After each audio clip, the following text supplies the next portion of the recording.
Mga Lods, magandang araw sa inyo. So meron pala akong gustong pag-usapan ng isang kataga na sa tingin ko is nagagamit na sa maling pagkakataon. Ang nangyayari is naliligaw na landas yung mga kabataan sa family values and nawawalan din ng respeto sa mga magulang. So yung kataga na sinasabi ko is hindi ko naman ginustong mabuhay sa mundong to eh. Yung mga magulang ko ang nagdesisyon kaya nandito ako sa mundong ibabaw.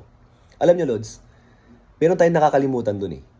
Hindi ako naniniwala na yung mga magulang mo lang dahilan ba't ka nandito sa mundong ibabaw. Bakit may mag-asawa? Healthy sila parehas, gustong magkaanak, tinatry nila, pero hindi sila magkaroon ng anak. Kasi hindi sila nabibiyayaan. Pasensya na Lods, naniniwala kasi ako sa Diyos eh.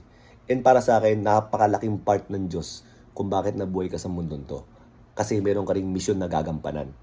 So yung mission na yan, depende yan sa sitwasyon, makikita mo yan. And ikaw bahala kung gagawin mo o hindi. So but anyways, balik tayo. Kasi kung hindi mo iisipin na Diyos ang pinakamalaking dahilan kung bakit ka nandito sa mundong ibabaw, ganito pwede mong maging katwiran at the full extent.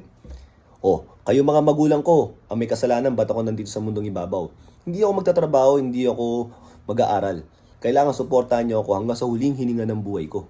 Pag-ipunan niyo yan. Kahit na mas mauna kayong mawala sa akin, dapat meron kayong iwan sa akin hanggang sa huling hininga ng buhay ko. Kasi yun yung katwiran talaga ng full extent nun eh. Diba? Parang sinasabi natin, di ko naman piniling mabuhay. Sinabi ko bang mabuhay ako? Kayo may dahilan yan, ba't ako nandito? Diba? So, hindi tama, di ba? Mali. So, dapat mong isipin na Diyos ang pinakadahilan kung bakit ako nabuhay. At meron akong mission na gagampanan. And maybe, in times, baka kasama sa mission mo, dahil galing kayo sa hirap at pag umasenso kayo, ikaw naman ang susuporta sa magulang mo. Sabi ko nga, depende sa sitwasyon ng mission sa buhay eh. Diba? Ako, kunwari ako, nahanap ko na yung nanay ko, and then, marami mga interviews. Pwede ko na silang hindi puntahan eh. Pero marami palang na-inspire yung story ko, maraming family nag-heal.